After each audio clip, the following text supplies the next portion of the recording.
నమస్తే. Welcome to Sri Media. నేను మీ విష్ణుప్రియ. శ్రావణ పౌర్ణమి, దాన్ని మనం రాఖీ పౌర్ణమి అని కూడా అంటున్నాం. అసలు రాఖీ పండగ ఎవరు జరుపుకోవాలి? నిజంగానే ఇప్పుడు మనం చేస్తున్నటువంటి శ్రావణ పౌర్ణమి రోజే మనం రాఖీ పౌర్ణమి చేస్తామా?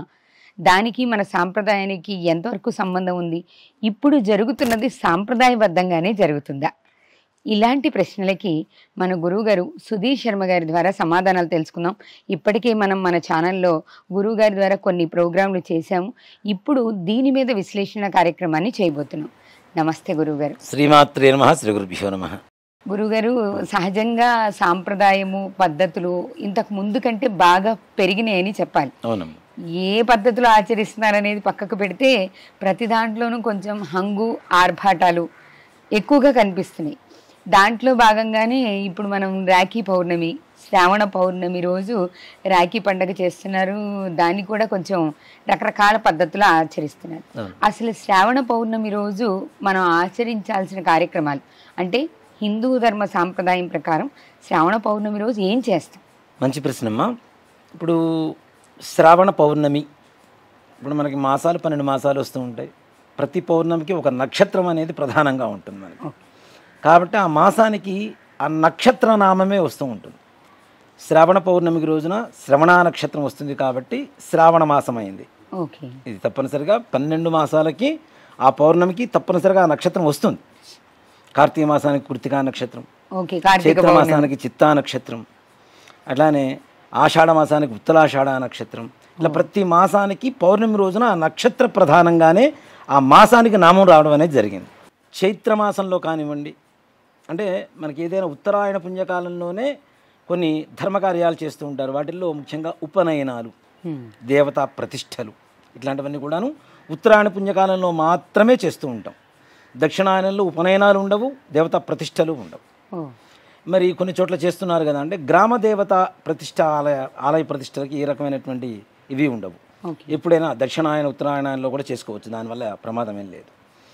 ఈ ఉత్తరాయణంలో ముఖ్యంగా మనం చేసేది ఏమిటి అంటే బ్రాహ్మణులకు ఉపనయనం చేస్తారు. ఉపనయనము అంటే దేవుణ్ణి దగ్గరగా చూడటానికి మరొక కన్ను. ఉపనయనము, నయనము అంటే కన్ను. దేవుణ్ణి దగ్గరగా చూడటానికి ఒక మార్గం, ఒక నయనం. అలానే బ్రాహ్మణులు కూడా ద్విజులు అంటారు. ద్విజహ అంటే రెండో జన్మ ఎత్తేటువంటి వాళ్ళనే ద్విజులు అంటాం. అందుకని ఉపనయనంలో చూడండి, మనకి జాతకర్మ పుట్టినప్పటి నుంచి ఏవైతే కార్యక్రమాలు ఉంటాయో ఇవన్నీ మరలా ఉపనయనంలో చేస్తూ ఉంటారు. జాతకర్మ, నామకరణ, అన్నప్రాసన, చౌలం, ఇవన్నీ కూడా పుట్టినప్పటి నుంచి ఒక్కో మాసంలో కూడా చేసుకుంటూ వస్తుంటాం కదా, అవన్నీ కూడా మరలా ఉపనయనంలో చేస్తూ ఉంటాం. కాబట్టి బ్రాహ్మణుని ద్విజులు అంటారు. ఉపనయనం ద్వారా మరలా వాడు ఇంకొక జన్మ ఎత్తుతున్నాడు అనేది అర్థం. ఈ ఉపనయనం చేసిన తర్వాత మనకి శ్రావణ పౌర్ణమికి ఇంకో పేరు కూడా ఉంది, జంధ్యాల పౌర్ణమి అంటుంటాం. జంధ్యాల పౌర్ణమి కదా. యజ్ఞోపవీతం మార్చుకోవటం. అజనము అంటే జింక చర్మం. ఉపనయనం చేసినప్పుడు జింక చర్మాన్ని యజ్ఞోపవీతానికి ముడివేసి ఆ యజ్ఞోపవీతం వేస్తారు పిల్లవాడికి, వటువుకి. ఆ జింక చర్మం ఉన్నటువంటి యజ్ఞోపవీతం ఏదైతే ఉంటుందో అక్కడి నుంచి మార్చుకోవడం అనేది శ్రావణ పౌర్ణానికే ప్రారంభమవుతుంది. శ్రావణ పౌర్ణమి రోజున ఉపాకర్మ, అది ఉపనయనం. దానికి బదులుగా ఉండేటువంటి కార్యక్రమం మరలా ఇంకొక నూతన యజ్ఞోపవీత ధారణ చేయడానికి అధికారం కలిగి చేసేటువంటి కర్మే ఉపాకర్మ. అది శ్రావణ పౌర్ణమి రోజున చేస్తాం. ఇది అసలు శ్రావణ మాసానికి పౌర్ణానికి ఉండేటువంటి ప్రాముఖ్యత. అది ఇది చేయాల్సిన పద్ధతి. ఇది మరి బ్రాహ్మణులు అందరూ కాదు కదా, మరి మిగిలిన వాళ్ళందరికీ ఎలా ఉంటుంది అంటే శ్రావణ మాసంలో ప్రతి ఒక్కరికి చాలా, అంటే ఇప్పుడు చాలామంది మనకి దైవిక మాసాల్లో ఆకా మావై, ఆషాఢం, కార్తీకం, మాఘం, వైశాఖ మాసాలు మనం 4 మాసాలు విశేషమైనటువంటి మాసాలుగా చూస్తూ ఉంటాం. ఇవన్నీ దైవికమైనటువంటి మాసాలు.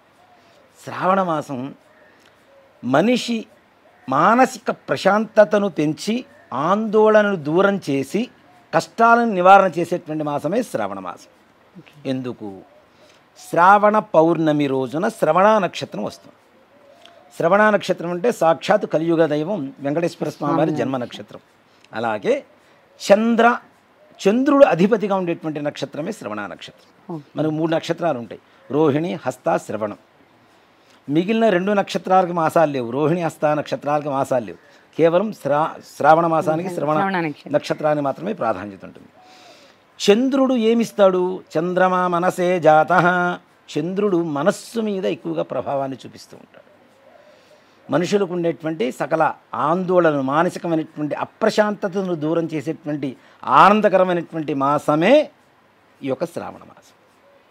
అందులో వెంకటేశ్వర స్వామి వారు ఉండేటువంటి గర్భాలయాన్ని కూడా ఏమంటాం మనం? ఆనంద నిలయం అంటాం కదా.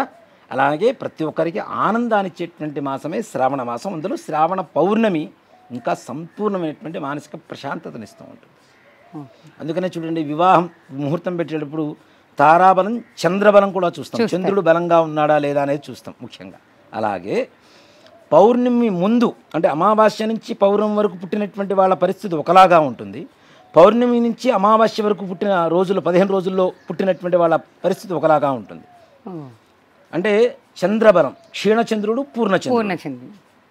ఇక్కడ పౌర్ణమి తర్వాత క్షీణచంద్రుడు క్షీణిస్తూ ఉంటాడు. వాళ్ళ మానసిక ప్రశాంతత కూడా తక్కువగా ఉంటుంటుంది. అలాగే పాడ్యం నుంచి పౌర్ణమి వరకు పుట్టేటువంటి వాళ్ళకి చంద్రబలం మెరుగ్గా ఉంటుంది. పౌర్ణమి చంద్రుడు వృద్ధి చంద్రుడు కాబట్టి ఇక్కడ ఏంటి, చంద్రుడు మనస్సుని ప్రధానంగా చేసుకొని ఉన్నాడు. మానసిక ప్రశాంతతనిచ్చేటువంటి మాసం శ్రావణ మాసం. అందులో శ్రావణ పౌర్ణమి రోజున శ్రవణ నక్షత్రం వస్తుంది కాబట్టి, చంద్రుడి నక్షత్రం వస్తుంది కాబట్టి, మానసిక ప్రశాంతత కోసం చేసేటువంటి కార్యక్రమాలు ఏవైతే ఉంటాయో అవి చేయాలి అని చెప్పేది శాస్త్రం. ముఖ్యంగా ఇవన్నీ వదిలేసాం మనం. కొత్తగా అది ఉత్తర భారతదేశంలో పుట్టినటువంటి ఒక పండగ రాఖీ పండగ.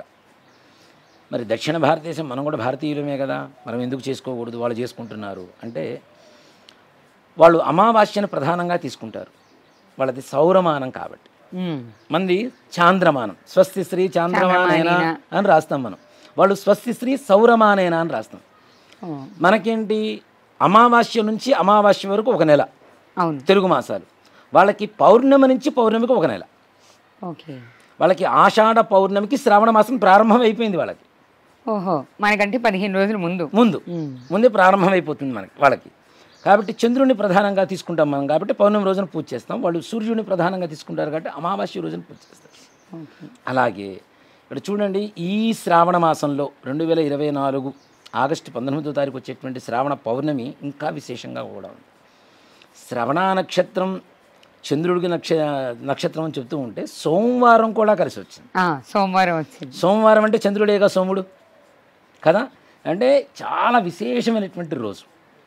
ఈ రాఖీ పౌర్ణమి, రాఖీ పండగ అనేటువంటిది, అలాగే మదన పౌర్ణమి ఒకటి చేస్తూ ఉంటారు, కాముడు పౌర్ణమి అంటుంటారు అది. అలాగే దీపావళి అమావాస్య రోజున పూజ చేయటం, ఇవన్నీ మనం అందిపుచ్చుకున్నటువంటి సంప్రదాయాలు, వాళ్ళ దగ్గర నుంచి తీసుకుంటున్నాం. ఇక్కడ ముఖ్యంగా మనకు ఉండేటువంటి లక్షణం ఏంటంటే, మనకున్న దానికంటే పక్క వాళ్ళది బాగుంటే మనం తీసేసుకుంటూ ఉంటాం. ఎక్కువ ఆసక్తి. మన ఇంట్లో కరెంటు పోతే పక్క ఇంట్లో చూస్తాం ముందు. మన ఇంట్లో పోయినా పర్లేదు, పక్క వాళ్ళ ఇంట్లో మాత్రం ఉండకూడదు. అంటే పక్క వాళ్ళు ఏదన్నా చేస్తున్నారు, దాంట్లో ఏదైనా కొంచెం విశిష్టత కనబడింది అంటే ఆటోమేటిక్గా దానివైపు అట్రాక్ట్ అయిపోతుంటాం. అలాంటి పద్ధతుల్లోనే రాఖీ పౌర్ణమి అనేది మనం అందిపుచ్చుకున్నామనేది నా ప్రగాఢ విశ్వాసం.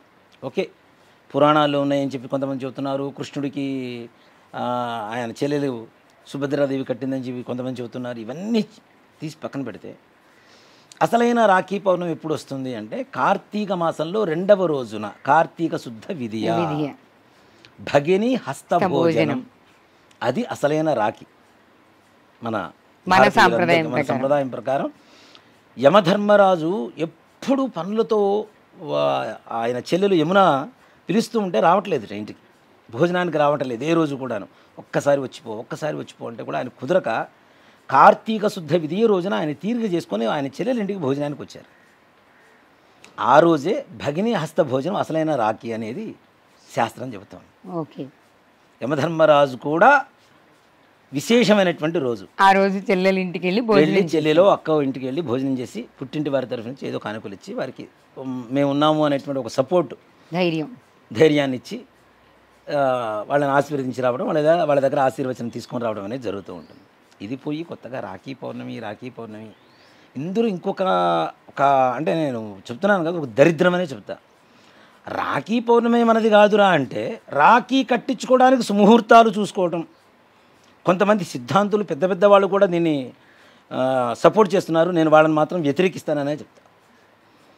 అసలు రాఖీ పండగే మనది కాదు, పండగ మనది కాని దానికి కూడా మళ్ళీ సుముహూర్తాలు ఈ సమయం నుంచి ఈ సమయం వరకే రాఖీ కట్టించుకోవాలి. అవును, 2-3 ఏళ్ల క్రితం నుంచి ఈ పద్ధతి కూడా పాటిస్తున్నారుగా అంటే గురుగారు. దొంగలు అంటే దొంగతనం ఈ టైం చేయడానికి నుంచే ఇక్కడ దాకా రాఖీ పౌర్ణమి ఉందంట, ఈ టైంలోనే కట్టాలి, సాయంత్రం కట్టించుకోకూడదు, దుర్ముహూర్తం ఉంది, రాహుకాలం ఉంది, వర్జ్యం ఉంది, యమగండం ఉంది, గుళికా కాలం ఉంది, కట్టించుకోకూడదు. దొంగ కనుక దొంగతనానికి ముహూర్తం పెట్టుకున్నట్టే ఉంటుంది, అంతే కదా. కాబట్టి ఈ రాఖీ పౌర్ణమి ఓకే, ఒక సంప్రదాయం నిలుస్తుంది, కట్టించుకోండి చక్కగా. ఆడపిల్లలకి పుట్టింటి వాళ్ళ తరఫు నుంచి ఏదైనా కానుకలు ఇవ్వడం అది సంతోషకరమైనటువంటి వార్తే, దాన్ని మనమేం వ్యతిరేకించేదేం లేదు. దేనికంటే ఆడపిల్ల పెళ్ళి అయిపోయి వెళ్ళినా సరే ఆడపిల్ల పెట్టుకునేటువంటి కుంకుమ దగ్గర నుంచి పుట్టింటి వారే ఇవ్వాలి అనేది శాస్త్రం తప్పనిసరిగా. అంటే ఆడపిల్లకి ఎప్పుడు కూడాను వీళ్ళు వెన్నుదండుగా ఉండాలి, మేమున్నాము ప్రతిసారి ధైర్యంగా ఉండాలి. కాబట్టి ప్రతి ఒక్కటి వీళ్ళు ఇవ్వాలి. ఈ విధంగా కనీసం ఆడపడుచులు బాగుపడుతున్నారు, దాన్ని డిమాండ్ చేసి తీసుకోకూడదు, అది కూడా ఇవ్వగలిగిన వాళ్ళకి ఇవ్వగలిగినంత. ఇలానే మా బావగారు రాఖీలు పంపిస్తుంటారు, మా అక్క చెల్లెళ్ళు. మా మూడో బావగారు ఫోన్ చేస్తూ ఉంటారు, ఏమయ్యా మరి మీ చెల్లెలు రాఖీ పంపించింది, రింగ్ ఇస్తామంటే ఒక రింగ్ ఏంటి 3 రింగులు ఇస్తామని చెప్పి ఫోన్లో 3 రింగులు ఇచ్చి కట్ చేస్తుంటా. బావగారు 3 పంపించాను తీసుకున్నారా అని.